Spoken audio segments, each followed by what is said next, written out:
Bonjour à tous, je suis Yann du blog levinpasapa.com et puis du site Lecoam sur les cours d'onologie. Et je vais vous présenter dans ce podcast quelques points un petit peu techniques sur la vinification du vin rouge. Alors technique, je vais pas non plus rentrer trop dans le détail, rassurez-vous. C'est une petite formation audio, donc comme toujours dans le cas de podcast audio, vous n'avez pas de support visuel devant les yeux. Donc je fais en sorte de vous donner des grands repères pour rendre plus clair quelques petites notions, quelques points. Alors, j'ai reçu de votre part quelques questions sur les notions de fermentation malolactique et de macération carbonique. Fermentation malolactique et macération carbonique. Alors, c'est peut-être des choses que vous connaissez. Si vous connaissez pas, donc n'ayez pas peur, n'éteignez pas le podcast tout de suite, parce que c'est des points assez essentiels à connaître dans le cas des vinifications. Là, je vais surtout m'axer sur la vinification des vins rouges. Donc je vais commencer par vous rappeler les bases sur la fermentation alcoolique, Donc qu'est-ce que c'est que la fermentation alcoolique? Et ensuite je vais vous présenter en quelques minutes les notions de fermentation malolactique et de macération carbonique. Vous allez voir, c'est des choses qui sont importantes aussi dans les cas de dégustation. Quand on déguste des vins, c'est pas seulement des points techniques qu'on n'utilise jamais dans le cas de la dégustation, parce que la fermentation malolactique comme la macération carbonique, ce sont des choses qu'on peut retrouver dans l'analyse sensorielle du vin. Quand je dis analyse sensorielle, je fais référence à la dégustation, tout simplement. C'est un peu le terme qui fait bien pour dire dégustation du vin. L'analyse sensorielle, c'est l'analyse visuelle, olfactive, gustative. Donc quand on sent un vin et quand on le déguste, quand on le met en bouche, on est capable dans certains cas de dire si le vin a subi une macération carbonique ou une fermentation malolactique. Alors, je rentre dans le vif du sujet. D'abord, quelques rappels sur la fermentation alcoolique. Donc, je vous rappelle que la fermentation alcoolique, c'est la transformation du sucre du raisin en alcool. C'est la base de tous les vins que vous dégustez. Tous les alcools du monde que vous dégustez, si vous dégustez de la bière, du whisky, des spiritueux, de la vodka, etc., à la base, il y a toujours un sucre. On peut prendre le sucre de la pomme de terre, on peut prendre le sucre du malt d'orge, si on veut faire de la bière, le sucre de la pomme, si on veut faire du cidre ou du calvados. Dans tous les cas, on a un sucre, et ce sucre va se transformer en alcool et en CO2. Ça, c'est l'équation de la fermentation alcoolique. Le sucre se transforme en alcool et en CO2. Alors, dans le cas donc du vin, c'est le sucre du raisin qui se transforme en alcool.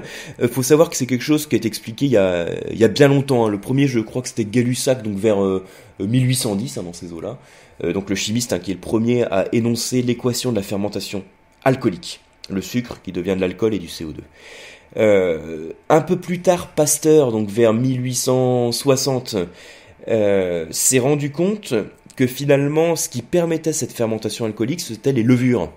Au départ, on pensait que c'était un truc spontané dû à l'action de l'air, en fait. Lui s'est rendu compte qu'il y avait un micro-organisme qu'on appelait les levures, et c'était les levures qui transformaient le sucre en alcool. Et il s'est rendu compte d'autre chose, Pasteur, il s'est rendu compte que tout le sucre qu'on avait à la base dans le raisin ne se transformait pas en alcool. Il y avait 5% du sucre à peu près qui n'était pas consommé. Il s'est rendu compte qu'il y avait des produits secondaires qui étaient créés dans la fermentation alcoolique, comme d'autres types d'acides, comme l'acide acétique par exemple, et du glycérol. Ça vous dit sûrement quelque chose, le terme glycérol, c'est un produit donc secondaire de la fermentation alcoolique, et qui donne une sensation de gras en bouche, d'onctuosité. Voilà. Donc ça c'est un petit rappel, je pense pour la plupart d'entre vous. Fermentation alcoolique, donc transformation du sucre en alcool et en CO2 sous l'action des levures. Alors, je fais ce rappel, c'est avant d'introduire la fermentation malolactique, justement. Donc, la fermentation malolactique, qu'est-ce que c'est? Donc, on parle encore de fermentation, c'est-à-dire de réaction biochimique, qui est fait aussi de manière spontanée. Grosse différence avec la fermentation alcoolique, c'est déjà que la fermentation malolactique, on a expliqué beaucoup plus tard. La fermentation malolactique, c'est dans les années 60, donc là je parle de 1960, on n'est plus dans 1800, je parle de 1960, qu'on a expliqué la fermentation malolactique et qu'on a commencé vraiment à voir les facteurs qui contribuaient à son déroulement. Au départ, on se constatait simplement que dans la plupart des vins, il y avait un trouble qui se formait. C'est un déroulement naturel, donc il y a un trouble qui se formait après la mise en bouteille ou en cuve, ça dépendait du type de vin, parfois c'était au bout de quelques jours, parfois quelques semaines, quelques mois. Le vin devenait trouble. Et on a expliqué ensuite par la suite que la fermentation malolactique, c'était en fait la conversion de l'acide malique en acide lactique. Voilà, petit point technique, donc c'est tout bête, hein, je vous explique. C'est la transformation donc de l'acide malique, un type d'acide que l'on a dans le raisin et donc dans le vin à la base, hein, qui se transforme en une autre forme d'acide qu'un acide qu'on appelle l'acide lactique. Voilà. Alors c'est quoi la différence entre les deux, entre l'acide malique et l'acide lactique? Alors l'acide malique, c'est l'acide qu'on retrouve dans la pomme, hein, le terme malum en latin, malum, on dit, voilà, le terme malum, ça veut dire pomme. Donc c'est un acide qui est un petit peu vert, assez puissant si vous voulez. Hein, ça fait bien saliver en bouche en gros. Et l'acide lactique, c'est celui qu'on retrouve dans les produits laitiers et qui a la propriété d'être 2 fois moins acide que l'acide malique. Hein, j'espère que vous suivez toujours. En gros, ça veut dire que suite à la fermentation malolactique, on perd l'acide malique, on crée de l'acide lactique et le résultat surtout c'est que le vin est moins acide. En gros, on peut dire que la fermentation malolactique, c'est une désacidification naturelle du vin. Je répète le terme désacidification naturelle du vin. Alors, c'est un truc spontané, il n'y a pas besoin d'intervenir dessus quand vous avez du vin, donc une solution composée principalement d'alcool. Vous avez l'acide et donc l'alcool et vous avez de l'acide malique qui est en solution. Donc vous avez la fermentation malolactique qui est susceptible d'apparaître, qui se fait sous l'action des bactéries lactiques. Et vous avez ensuite dans le déroulement naturel des bactéries qui peuvent à nouveau transformer l'alcool, pour le coup, en acide acétique, et ce sont les bactéries acétiques.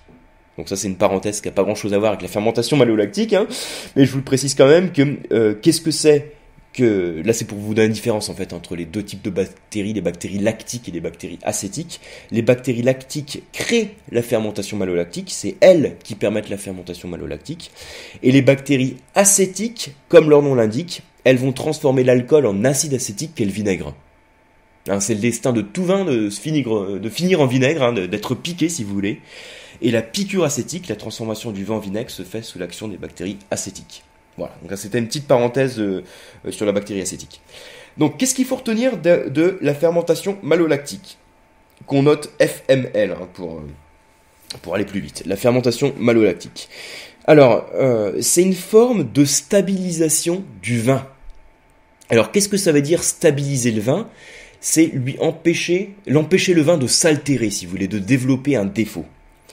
Pourquoi? Alors c'est une stabilisation microbienne du vin, parce que suite à la FML, à la fermentation malolactique, il n'y a plus d'acide malique, et l'acide malique est très sensible aux attaques microbiennes, et aux transformations via les bactéries lactiques aussi. Alors qu'est-ce qu'on va faire d'autre via cette fermentation malolactique? On va aussi développer certains types d'arômes.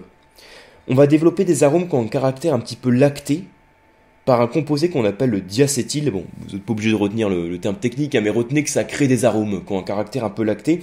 Alors, en général, on a quand même du mal à les retrouver dans le vin. Vous sentez un verre de vin rouge, les arômes qui viennent spontanément, c'est pas le caractère lacté. Par contre, quand on fait la fermentation malolactique dans le cas du vin blanc, qui a des arômes qui sont moins puissants, on va la retrouver beaucoup plus facilement au niveau olfactif. Vous savez, là dans ce cas-là, c'est l'arôme qui va être un petit peu donc lacté, mais également un peu noisette. Ce type d'arôme qu'on retrouve par exemple dans les chardonnays de la Côte de Beaune, si vous dégustez un meursault, vous allez voir, vous allez retrouver des caractères un petit peu lactés et noisette également. Le ton noisette grillé est aussi amplifié et apporté par l'élevage en fût de chêne, le vieillissement en fût de chêne, mais la fermentation malolactique y est pour beaucoup. Alors, retenez là-dessus que donc une fermentation malolactique, c'est en fait donc dans le déroulement naturel du vin, suite à la fermentation alcoolique, on va la faire systématiquement dans le cas du vin rouge, alors que dans le cas du vin blanc, on va la faire beaucoup moins systématiquement. Dans le cas du vin rouge, on va la faire pratiquement tout le temps, cette forme de désacidification et de stabilisation microbienne. Voilà, donc ça c'est un petit éclairage rapide sur la fermentation malolactique. Comme ça, vous avez les deux notions, les deux fermentations principales du vin en tête, la fermentation alcoolique qui est à la base de tous les alcools, et la fermentation malolactique qui permet de stabiliser le vin, d'abaisser son acidité et de développer certains types d'arômes. Voilà, l'autre point que je vais aborder, là aussi rapidement, surtout pour vous donner un petit éclairage rapide, c'est la notion de macération carbonique. La macération carbonique. Alors, qu'est-ce que c'est que ça, la macération carbonique? Alors, c'est un truc qu'on fait que dans le cas du vin rouge, et qui consiste, c'est une opération en fait de vinification qui va permettre d'accentuer le côté fruité des vins, le côté fruité des vins, et d'extraire aussi beaucoup moins de tanins. Alors, si on extrait moins de tanins, ça veut dire le vin est moins âpre, râpeux en bouche. Ça veut dire le vin est plus léger, si vous voulez, plus souple. C'est quelque chose qu'on fait très très souvent dans la région du Beaujolais sur le cépage Gamay. Quand vous dégustez un Beaujolais, on le fait aussi sur d'autres vins, pas seulement sur le Beaujolais, même en Espagne, en Italie, c'est un type de vinification qu'on pratique. Mais vous avez donc, dans le cas du Beaujolais, vous pouvez le retrouver assez facilement au nez, c'est les arômes un petit peu kirschés, groseille, un peu banane également, c'est très fruité, c'est vraiment cocktail de fruits. Et en bouche, le vin est très souple, c'est pas du tout astringent et râpeux. Alors, je vous explique en quelques secondes et de manière le plus simple et le plus claire possible qu'est-ce que c'est que la macération carbonique. Alors, ça consiste à prendre des grains de raisin entiers, sans les fouler. Donc, vous vous souvenez, pour faire normalement, quand on fait du vin rouge, on prend le grain de raisin qu'on foule. On foule, c'est-à-dire qu'on éclate la baie pour extraire le jus et mettre le jus en contact avec les peaux. On met tout ça en macération et ça permet d'extraire les pigments colorants et les tanins. Bien, alors dans le cas de la macération carbonique, on prend les grains de raisin entiers, on les met dans une cuve et on referme la cuve. Alors vous imaginez donc les raisins qui sont tout au fond de la cuve, ils sont écrasés par les raisins qui sont au-dessus. Donc s'ils sont écrasés, il y a du jus qui s'en échappe. Le jus qui s'en échappe va commencer par fermenter naturellement. Donc là je parle de fermentation alcoolique. Les levures qui sont présentes naturellement, si vous voulez, sur la peau du raisin, vont permettre de transformer le sucre en alcool. Et vous vous souvenez que la fermentation alcoolique crée également du gaz carbonique. Elle crée du CO2. Donc imaginez dans votre cuve fermée, vous avez les raisins tout en dessous qui commencent à fermenter. Du coup ça crée un peu d'alcool et surtout ça crée un dégagement de CO2, de gaz carbonique qui est emprisonné dans la cuve, puisque la cuve est fermée. Donc ça va être sous une atmosphère qui est concentrée en gaz carbonique. C'est pour ça qu'on parle de macération carbonique au passage. Donc mes raisins entiers, donc sauf ceux du dessous qui sont un peu écrasés, ils sont dans une atmosphère qui est concentrée en gaz carbonique. Et là vous allez avoir en fait, pour dire très simplement, un métabolisme particulier en anaérobie, donc un milieu où il n'y a pas d'air, qui va permettre un type de fermentation à l'intérieur de la pellicule du raisin. C'est-à-dire que les raisins qui sont au-dessus de la cuve, qui ne sont pas écrasés, vont fermenter sous une fermentation intrapelliculaire, c'est-à-dire à l'intérieur de la pellicule. C'est ce qu'on appelle donc là la macération carbonique à proprement parler. Ça permet donc d'extraire certains arômes, je dis très fruités, un peu cocktail de fruits, kirsch, banane, etc. Et surtout d'extraire très peu de tanins. Donc suite à ma macération carbonique, je vais avoir un jus qui va être concentré en arômes et très peu riche en tanins. Et ensuite sur ce jus, on va y faire une fermentation alcoolique. Vous suivez le processus, c'est-à-dire qu'à la base, j'ai pris mes raisins entiers, je les ai mis dans une cuve que j'ai fermée, en macération carbonique, donc il y a eu un dégagement de CO2, grâce aux raisins du dessous, ce qui fait qu'on a eu une forme de fermentation intrapelliculaire dans la pellicule du raisin, et on a extrait certaines propriétés, certaines caractéristiques sur le jus qui est à extrait, sur le jus des raisins. Et donc ensuite, suite à cette macération carbonique, il va falloir qu'on atteigne un certain degré d'alcool dans le vin. Et donc pour l'atteindre, on va être obligé de faire, après la macération carbonique, une fermentation alcoolique. Donc là, je reprends mes baies, je les presse, je fais une fermentation alcoolique. Et ensuite, donc à l'issue de ça, j'obtiens mon vin rouge. Donc voilà le processus dans le cas de la macération carbonique. Donc ça c'était dans ce petit podcast, j'espère que vous avez bien suivi, c'est des points un peu techniques, mais j'ai fait en sorte de les présenter de la manière la plus claire possible. Alors je rappelle, c'est des points techniques, mais c'est des points qui sont plutôt essentiels à connaître dans le cas de la vinification en rouge. Donc rappelez-vous, retenez, qu'est-ce que c'est que la fermentation alcoolique? Donc la base de tous les alcools, le sucre qui se transforme en alcool et en CO2, sous l'action des levures. Ça c'est la fermentation alcoolique.